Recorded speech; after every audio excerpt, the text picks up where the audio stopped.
اہل سنت بریلوی مکتب فکر کو، اور وہ ہمیشہ ان کا جو ٹریک ریکارڈ رہا ہے اور ہسٹری رہی ہے، پاکستان میں سب سے پرامن ایک مذہبی فرقے یا فکر کے طور پر، اور ہمیشہ ان کا ریاست کے ساتھ ساتھ چلنے کا اور عدم انتشار کی طرف، اور کوئی اس طرح کبھی انہوں نے اس طرح کا رویہ نہیں اپنایا ہے۔ آپ نے ٹھیک ہے، قطع کلیم معذرت، آپ نے صحیح کہا، سنی تحریک ہم دیکھتے ہیں، وہ جمعیت علماء اسلام پاکستان، جی یو پی، لیکن T L P Tehreek Labbaik Pakistan نے جس طرح مین سٹریم میں اپنی جگہ بنائی، اس وجہ سے میں کہتا ہوں یہ تو ایک خلا تھا جو کہ جی یو پی اور باقی اس بریلوی جماعتوں، سیاسی جماعتوں کی کوئی مؤثر موجودگی نہیں تھی، تو اس وجہ سے اس خلا کو 2018 کے الیکشن میں اچھا خاصا ووٹ بھی لیا سینٹرل پنجاب سے، بہت اچھا، اور ہم ابھی بھی 3 ممبران صوبائی اسمبلی ہیں۔ ہمارا بھی خیال تھا کہ ایک اچھے مذہبی قوت کے طور، مذہبی سیاسی قوت کی طور پر اگر یہ ابھرے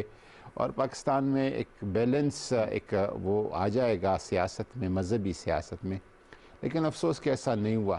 تو میرا خیال ہے کہ یہ لوگ جو ہے، کیونکہ یہ اچھا جو اس کی قبولیت ہوگی ان لوگوں میں، یہ بین جو ہے قلعدم کرا دیں، قبولیت تو اس نعرے کی ہے جو ناموس رسالت کا نعرہ ہے، جو حضور صلی اللہ علیہ وسلم کی ذات بابرکات سے وابستگی کا نعرہ ہے، اس کی قبولیت ہے، اور یہ نعرہ جو بھی اٹھائے گا وہ مقبول ہوگا۔ پی صاحب مجھے بتائے گا کہ آپ نے آج پریس کانفرنس میں کہا کہ 2 سال سے ان سے بات چیت کا سلسلہ جاری تھا، پھر آپ کے معاہدات بھی ہوئے، یہ معاملات میں چاہوں گا کہ پی ٹی وی کے ناظرین کو بتائے کہ اس نہج پہ کیوں کر پہنچے، کیونکہ میڈیا میں، سوشل میڈیا میں ٹی ایل پی سے وابستہ لوگ یا دیگر ہمارے جو مبصرین ہیں، ان کی رائے ہے کہ جب حکومت کے معاملات نومبر میں طے پائے، پھر آپ کی دوبارہ بھی مذاکرات ہوئی، اس میں چونکہ آپ کا کلیدی کردار ہے، تو میں چاہوں گا آپ خود بتائیے گا، پھر 20 اپریل کی ڈیٹ بھی مقرر کر دی گئی تھی اور کہا تھا پارلیمان میں قرارداد لے کر آئی جائے گی، پھر یہ معاملات اتنے بگڑے کہ آج یہ نوبت آگے کہ کل عدم اور کل تحلیل کرنے جا رہے ہیں ٹی ایل پی کو۔ دیکھیں، ہم نے ان کے ساتھ ایک معاہدہ کیا تھا اور اس میں 4 نکات تھے،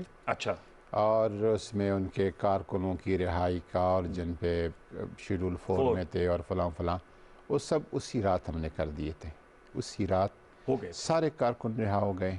جب پہلا معاہدہ نومبر میں ہوا تھا، 2020 اس سال والا جو آخری معاہدہ نومبر 2020 والا، 2 چیزیں رہ گئی تھی کہ فرانس کے پروڈکٹ کو پابندی لگانا اور سفیر کو بے دخل کرنا، پاکستان سے واپس بھیجنا۔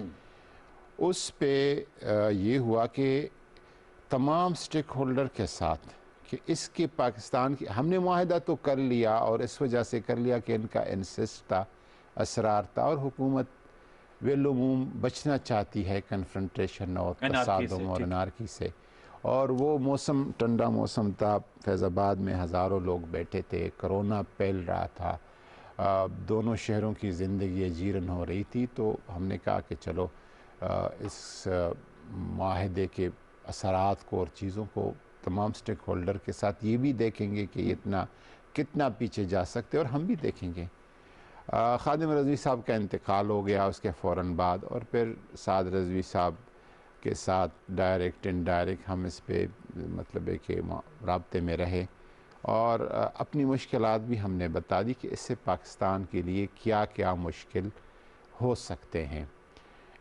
ہم نے ان کو بتایا کہ اگر فرانس کی سفیر کو ہم بے دخل کرتے ہیں، یہاں سے واپس بھیجتے ہیں، یا فرانس کی پروڈکٹ پر ہم پابندی لگاتے ہیں، تو فرانس اس وقت لیڈ کر رہا ہے پوری یورپی یونین کو۔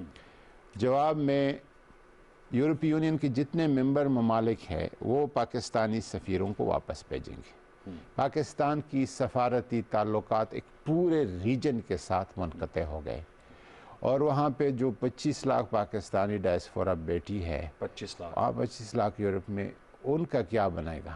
اس کی کیا ہم ذمہ دار نہیں کہ ان کے ساتھ ہم ایک مسلسل رابطہ کریں اور لک آفٹر کریں؟ پھر یہ کہ اگر پروڈکٹ پابندی لگاتے تو اب بس یہ پاکستان کی پروڈکٹ بند ہو جائے گی۔ اس وقت آپ کی ٹیکسٹائل انڈسٹری فیصل آباد کی، کراچی کی، سیالکوٹ کی بوم کر رہی ہے، اور یہ سارے ٹیکسٹائل انڈسٹری ایکسپورٹ جو ہے 50% جو ہے وہ یورپ یونین کے ممبر ممالک کی طرف جا رہا ہے۔ اس کا مطلب ہے کہ 50% کٹ جو ہے ایکسپورٹس پہ آپ کا لگ گیا، اور اس کا مطلب ہے کہ 50% کارخانے آپ کے رک گئے، بند ہو گئے. یہ اتنے معاشی اثرات اور نتیجہ فائدہ کیا. ہم نے یہ بھی کہا کہ اگر اس کا کوئی ایسا فائدہ ہو جاتا ہے جس سے اگر کاش ایسا ہوتا کہ فرانس کے سفیر کو ہم بیچتے، یہ سارے رسک ہم لیتے اور جواب میں گستاخیوں کا سلسلہ رک جاتا. آج فرانس نے کیا، کل ڈنمارک نے کرنا ہے، پھر ناروے نے کرنا ہے، پھر کچھ جو شریر لوگ ہیں ہالینڈ میں کریں گے، جرمنی میں کریں گے، بیلجیم میں کریں گے. تو کیا ہر ملک کے سفیر کے ساتھ ہر ریئیکشن ہمارا ایسا ہوگا؟ اگر وہ رکتا تو پھر بھی ایک بات تھی. تو اس کے لیے ہمارا خیال تھا کہ اس کی بجائے ہم ایک مؤثر سفارتکاری کا ایک لانگ ٹرم پروگرام بنائیں اور اسلامی ممالک کو اعتماد میں لیں، اسلامی ممالک کے ساتھ رابطہ کریں. اور اس کے حوالے سے پرائم منسٹر صاحب نے تمام اسلامی ممالک کے سربراہان کو خط لکھے، کچھ کو ٹیلی فون کیے، اور کوئی ایسا پلیٹ فارم گزشتہ 2.5 سال میں نہیں آیا ہے جس کو پرائم منسٹر نے 2 باتیں، اسلاموفوبیا کی اور حضور صلی اللہ علیہ وسلم کی ناموس پہ جو مسلمانوں کے احساسات اور جذبات ہے جو کہ ویسٹ کو نظر نہیں آ رہے اور ویسٹ اس کا اندازہ نہیں لگا رہا، ان جذبات اور احساسات کا ان کو بتایا کہ ہمارے احساسات کیا ہے اور کیا فریڈم آف سپیچ یا فریڈم آف ایکسپریشن یا فریڈم آف پریس کے نام پہ آپ 1.5-2 ارب لوگوں کی انسلٹ کر سکتے ہیں. اور ان کو بتایا کہ ہماری روح کو، ہمارے دل کو، ہمارے اندر کی جو تکلیف ہے وہ آپ محسوس نہیں کرتے.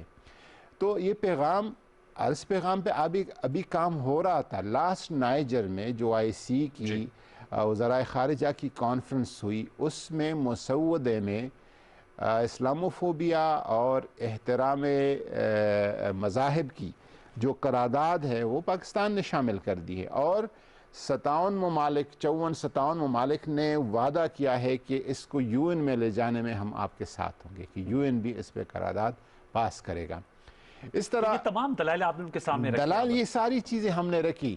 میں آپ کو بتاؤں، یہ اس لیے آپ کے پروگرام کی وساطت سے بتانا ضروری سمجھتا ہوں. لاسٹ میں مارچ کے 2nd ویک میں پچھلے مہینے میں گیا تھا ایجپٹ میں. ایک کانفرنس تھی تو پرائم منسٹر صاحب کو میں نے کہا کہ شیخ الازہر کو میں نے ملنا ہے.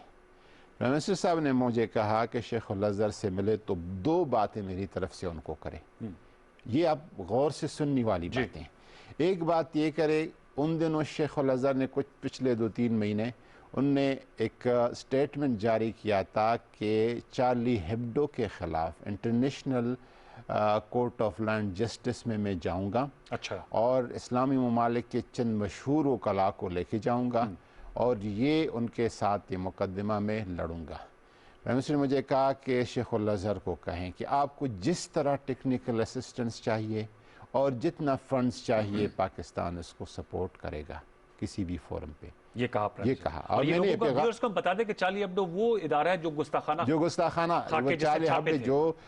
جس نے ایک حالیہ جو سب سے خطرناک ایک پہل کی وہ انہوں نے کی تھی، اور جس کو فرانس کی صدر نے پھر دفاع بھی کیا. اچھا، دوسرا پرائم منسٹر نے مجھے کہا کہ شیخ الازہر کو کہیں کہ ویٹیکن سٹی کے ساتھ، پوپ کے ساتھ رابطہ کریں اور 15-20 اسلامی دنیا کی مشہور شخصیات جس میں مکہ مکرمہ کا امام، مدینہ منورہ کا امام، مسجد اقصی کا امام، خود شیخ الازہر اور نجف اشرف کی کوئی بڑی دینی شخصیت، مراجع میں سے کوئی، قم میں سے کوئی ایک شخصیت، ملیشیا میں، انڈونیشیا میں 15-20 لوگوں کا انتخاب کرے اور پوپ سے جا کے کہیں جو یورپ کی سیاست میں مذہب کا ایک بیک ڈور رستہ ہے اس کو استعمال کریں. ان کو کہیں کہ آپ جس رستے پہ چل رہا ہے یہ تصادم کا رستہ ہے، یہ مذاہب کے درمیان تنفر اور انتشار کا رستہ ہے. تو اس رستے سے بھی ان کو سمجھانے کی کوشش کی جائے. جب میں نے شیخ الازہر کو یہ کہا تو شیخ الازہر پہلی بات تو انہوں نے خود کر دی. دوسری بات جو میں نے کی بالکل اپنے چیئرمین سے سیدھا ہو گیا. نے کہا یہ آپ کا پرائم منسٹر کہتا ہے؟ میں نے کہا وہ کہتے کمال کی بات ہے. اس طرف تو ہمارا کبھی دھیان ہی نہیں گیا، لیکن اس پہ یہ ورکیبل ہے اور یہ ڈویبل ہے، ویٹیکن سٹی والے ویٹیکن سٹی پوپ والے. سے تو مطلب ہے کہ یہ سارے کوششیں آپ کی ہو رہی کوشش تھی. کمنگ ٹو دا سبجیکٹ، یہ باتیں آپ نے ان کے سامنے رکھی، یہ رکھی ٹی ایل پی نے نہیں مانا اس بار، ٹی وہ ایل کیا پی. مسودہ لے کر آنا چاہتے ہیں؟ اچھا، پھر ہم نے ظاہر ہے حکومت اس کو ایک نرم لہجے میں، سفارتی لہجے میں، پارلیمانی لہجے میں، حکومت ہمیشہ ایسا کرتی ہے، اور کوئی اس طرح بڑا بوجھ اپنے سر اٹھانے سے کتراتی حکومت، ہر حکومت کرتی، موجودہ حکومت بھی کرتی ہے، اس سے پہلے بھی کرتی ہوں کہ آگے بھی جو آئیں گے ایسا ہی کرتے ہوں گے. تو خاص کر جو ابھی فیٹف کا ایشو ہے، اس میں اگر ہم، یہ ایک لٹکتی تلوار ہے، اگر فرانس اور یورپ یونین کو ہمارے خلاف ہو جاتے ہیں تو اس کا مطلب یہ ہے کہ ہم بلیک لسٹ میں وہ میں بلیک لسٹ ہو جائیں گے، اور بلیک لسٹ ہونے کے بعد جو خوفناک تصویر ہے اور جو منظر ہے وہ کوئی عام پاکستانی سوچ بھی نہیں سکتا. یہ وہ چیزیں ہیں جو بہت سارے لوگوں کو پتہ نہیں، لیکن جو سسٹم کے اندر لوگ ہیں ان کو پتہ ہے کہ اس کے نتائج کیا ہو سکتے. ہم نے یہ ساری صورتحال ان کو بتائی. پھر انہوں نے کہا کہ یہ جو آپ کا مسودہ ہے یہ کافی نہیں ہے، ایک دو ڈرافٹ ہمارے پاس تھے، یہ کافی نہیں ہے، اور آپ سفیر کو نکالو، جیسے بھی نکالتے ہو، ہم کسی قرارداد وغیرہ میں دلچسپی نہیں لے رہے. پھر ہم نے یہاں تک ان کو کہا کہ دیکھیں، اسپیکر صاحب سے ایک پارلیمانی کمیٹی کا اعلان کرتے ہیں جس میں پارلیمنٹ میں موجود تمام سیاسی جماعتوں کے نمائندے موجود ہوں گے، اور وہاں آپ بھی اپنا ڈرافٹ پیش کریں، ہم بھی پیش کریں، اور اس کی جو بھی ایک درمیانہ رستہ نکالتے وہ نکالیں گے، اور اس کو ہم پارلیمنٹ میں لے جائیں گے. انہوں نے کہا نہیں، ہمارا کوئی کمیٹی ومیٹی سے، ایسا ہی کہا، کمیٹی ومیٹی سے ہمارا کیا کام، ہم یہ کرنا ہے تو کر لیں، نہیں کرنا ہے تو نہ کریں. اچھا، اس دوران جب یہ ہمارا آخری راؤنڈ، میرے خیال میں 11 اپریل کو، تو شام 6 بجے ہمارے سے ملنے سے پہلے انہوں نے اناؤنس کیا تھا، سعد رضوی صاحب نے، کہ 20 اپریل کو 12:05 جتنے بھی ٹی ایل پی کے ورکر ہیں سب نے مولانا خادم رضوی صاحب کے مزار پہ ملنا ہے، اور ادھر سے ہم نے اکٹھے موو کرنا ہے. پھر ان کی طرف سے دوسرے دن بھی ہم نے انتظار کیا، کوئی جواب نہیں آیا، اور مسلسل جو ان کے ٹیلی فون ٹریس ہو رہے تھے، مختلف جو باوثوق باخبر ذرائع جو ہر فون کال سنتے ہیں اور پرکھتے ہیں، وہ اطلاع یہ تھی کہ یہ بھرپور اپنی تیاریاں کر رہے ہیں، ہم سے ٹائم گین کر رہے ہیں، اور فیض آباد پہ دعویٰ بولنے کی تیاری کر رہے ہیں. رمضان بھی تھا، اور فیض آباد اور پورے ملک کا سسٹم ایک دفعہ پھر کسی کے ہاتھوں پیرالائز کرنے کا ریاست متحمل نہیں ہو سکتا. تو ظاہر ہے پھر سعد رضوی صاحب کی گرفتاری ہوئی. لیکن انوار صاحب، گرفتاریاں تو اس ملک میں پہلی بھی ہوئی ہے، سیاسی بہت بڑی بڑی قداور شخصیات کی، مذہبی شخصیات کی، روحانی شخصیات کی، کاروباری شخصیات کی. تو اس کا رد عمل کیا یہ ہوگا کہ پرانا گرفتار ہوگا تو پورے ملک کو بلاک کرو، پہیا جام کرو، سب چیزوں کو جلاؤ، پولیس کو ڈنڈے مارو؟ یہ تو رد عمل نہیں ہوتا. آپ قانون کا رستہ لے، آپ ہائی کورٹ میں جائیں، آپ سپریم کورٹ میں جائیں، آپ کیس دائر کریں، آپ ڈائلاگ کی طرف جائیں، ہزاروں طریقے ہیں. تو اس ساری وجوہات کی وجہ سے اس ریاست کو یہ سمجھ آ گئی کہ یہ ایک ایسی جماعت ہے، یا اس کی جو، میں جماعت کی بات نہیں کروں گا، جماعت میں مخلصین بھی بہت ہیں، میں یہ کہنا چاہتا ہوں بہت سے ایفیلیٹڈ میں، ان کے جذبات کو قطعاً زک پہنچانا نہیں چاہتا، اور ان کی جو اللہ اور رسول کے نام پہ ان کے ساتھ ہوں گے، ضرور مخلصین لوگ بھی ہوں گے. لیکن جو رویہ سیاست یہ سمجھ نہیں رہی کہ جو رویہ ان کی لیڈرشپ کا ہے، یہ ایسا نہیں ہوگا جب تک ایک سٹرکٹلی اس کو ہینڈل نہ کیا جائے. اس کا نور قادری صاحب، آپ لوگوں نے سٹرکٹلی ہینڈل کیا، اور یہ بات صحیح ہے کہ مسلح چھتوں کا راج نہیں ہو سکتا، لیکن اس کا ایک ریئیکشن بھی آ سکتا ہے، بلو بیک بھی آ سکتا ہے. جیسے آپ نے بتایا پوری تیاری کے ساتھ تھے، اس حوالے سے بھی، اور آپ نے آج علماء مشائخ کے ساتھ بھی نشست کی ہے، تو ان کا کیا اس حوالے سے رائے ہے؟ دیکھیں، ریئیکشن تو ظاہر ہے حکومت اور ریاست جب فیصلے کرتی ہے، ریئیکشنز کو بھی دیکھتی ہیں، اور اس سے پہلے سے بھی سخت قسم کے حکومت نے اقدامات اٹھائے ہیں، آپریشن کیے ہیں. سوال یہ تھا، شدت پسندی میں کمی آئے گی یا زیادہ متشدد رویے سے پروان چڑھ سکتے ہیں بندش سے؟ دو قسم کی باتیں. ایک وہ طبقہ ہے جو کہ نرمی کے ساتھ شفقت کے ساتھ ڈیل ہو سکتے ہیں اور وہ اپنا موقف بھی سنانے کا ان کو حق ہے. ریاست کو ان کی اچھی بات سننے کا بھی ان پہ لازم ہے. لیکن وہ طبقہ جو کہ وہ کوئی اس طرح کی بات سنتی نہیں اور بار بار آپ منت کرتے ہیں, سماجت کرتے ہیں, یعنی گھنٹوں آپ ان کی منت سماجت کرتے ہیں, جو پچھلا ہمارا ان کے ساتھ ایک تجربہ رہا, پھر ایسا چلتا نہیں. گرچہ میں خود پچھلے 2.5-3 سال سے حقیقت ہے کہ میں یہ پوری کوشش کرتا رہا کہ کسی طرح مذہبی طبقات کے ساتھ اس حکومت کا, جس حکومت کا میں حصہ ہوں, ٹکراؤ نہ ہو جائے. اور اب بھی انشاءاللہ آگے اس کی کوئی بہتری کی طرف لے جانے کی ہم کوشش کریں گے.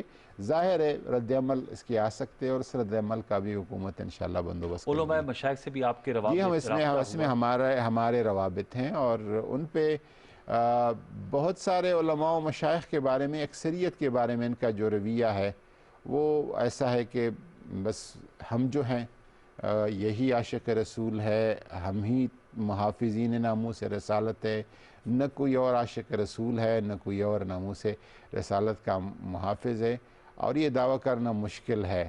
میں آپ کے بارے میں نہیں کہہ سکتا کہ آپ کے دل کے اندر حضور کے ساتھ جو نسبت, عشق اور محبت ہے وہ کتنا ہے. اللہ اور رسول کے ساتھ ہر بندے کا ایک اپنا تعلق ہوتا ہے اور اس تعلق کو کوئی چیلنج نہیں کر سکتا کہ میں تو اتنا ہوں اور آپ اتنا ہے, اس کو ناپ تول نہیں کیا جا سکتا. بالکل آپ نے ٹھیک کہا. اچھا, اب یہ تو ظاہر بات ہے جیسے مذہبی ایشو ہے اور بڑا حساس ایشو, ایک چونکہ اب ان کی سیاسی حیثیت بھی ہے, تو میں سن رہا تھا جو حزب اختلاف کی جماعتیں ہیں ان سے بھی کوئی آپ کا رابطہ ہوا؟ کل پی ایم ایل این جو ہیں وہ تو کہہ رہی تھی کہ جی آپ بین نہیں کر سکتے, اگر کوئی کنہوں نے کرمنل ایکٹیویٹیز کی ہیں ان کے خلاف ایکشن لیا جائے. میں اس لیے آپ سمجھ رہا ہوں کہ آپ خود بھی ایک سیاسی شخصیت ہے, ایک ایم این اے ہے, اور ان کا ماضی میں احتجاج ہوتے رہے ہیں. احتجاج کا حق ماضی میں پی ٹی آئی نے استعمال کیا, مولانا فضل الرحمان صاحب نے استعمال کیا, اور لوگوں نے بھی کیا. تو جو کالعدم قرار دیا جانا جو ہے وہ انتہائی اقدام ہوگا. تو کوئی پولیٹیکل کنسنسس بھی بنانا چاہیے. ہم نے تو کبھی احتجاج پہ پابندی کی بات نہیں کی. احتجاج ادھر بھی ہوئی, مولانا فضل الرحمان صاحب آئے تھے, آزادی مارچ ادھر بیٹھے رہے اور حکومت کو جو کچھ وہ بکتے رہے, کہتے رہے. حکومت نے سنی اور بڑے تحمل کے ساتھ, صبر کے ساتھ, حوصلے کے ساتھ اور واپس چلے گئے. انہوں نے اپنا احتجاج نوٹ کیا, اپنا پیغام ایک ہفتے میڈیا پہ چائے رہے. لیکن اس دوران جو ان کا احتجاج تھا, کبھی لاہور سے, کراچی سے, پشاور سے کوئی تصادم کو تو کہیں پہ نظر نہیں آیا. نہ اسٹیٹ نے تصادم کیا, نہ حکومت نے تصادم کیا, نہ انہوں نے کسی کے ساتھ تصادم کیا. ان کے احتجاج کا تو بالکل ایک الگ رنگ ہے. دوسرا ہے کہ اپوزیشن جو ہے, میں اپوزیشن سے گزارش کروں گا کہ اس طرح چیزوں پہ سیاست نہ کرے اور ایسی مخالفت برائے مخالفت کا اس طرح اظہار نہ کرے. بالکل تمام حقائق کی طرف جانے کی کوشش کرے, اور اگر ان کو نظر آتا ہے کہ یہ غلط ہو رہا ہے تو دلیل کے ساتھ حکومت کو سمجھانے کی کوشش کریں. میرے خیال میں وہ خود بھی اندر دل میں خوش ہیں اس فیصلے پہ. ان کے دور حکومت میں بھی یہ آئے تھے اور انہوں نے بھی اس وقت سخت اقدامات کی بات کی تھی لیکن کر نہیں سکے تھے. اب حکومت کیا اسمبلی میں, پارلیمنٹ کل سے قومی اسمبلی کا اجلاس ہو رہا ہے, اس بات کو لے کر آئیں گے اسمبلی میں؟ اور جو آپ نے بھی بات کی تھی, آپ ایک مسودہ لے کر گئے تھے. وہ تو پھر چلی گئی بات نا. وہ تو اس وقت تھی جب انہوں نے نہیں آنا تھا, تشدد کے راستے پہ نہیں آنا تھا, احتجاج نہیں کرنا تھا, فیض آباد نہیں آنا تھا. وہ سارے معاہدے تو انہوں نے پیچھے چھوڑ دیے. اب اس کی طرف جانا شاید بہت مشکل ہوگا, اور اس کے لیے اگر کوئی نیا سرنو کوئی معاہدہ ہو جاتا ہے تو بات ہے, ورنہ کچھ آگے. اچھا, آپ نے بتایا کہ جو پہلے معاہدہ ہوا اس میں آپ نے کہا جو شیڈول 4 میں ان کے لوگ تھے ان کو ہٹایا گیا, رہائی دی گئی. اس مرتبہ بھی چونکہ ایف آئی آرز تو 115 کے قریب کٹی ہیں, کیسز بنے ہیں, ظاہر بات ہے پولیس کے 2 اہلکاروں کی جانیں گئی ہیں. تو میں یہ جاننا چاہ رہا ہوں اس دفعہ کوئی رعایت یا نرمی تو نہیں برتی جائے گی؟ کیونکہ ریاست, آپ نے جیسے آج بھی کہا کہ بہت منت سماجت کی, لیکن ریاست کا یہ کام نہیں ہوتا. آپ ریکویسٹ کرتے ہیں اور کوئی بھی حکومت انتشار یا انارکی نہیں چاہتی. کیا اس دفعہ رویہ اسی طرح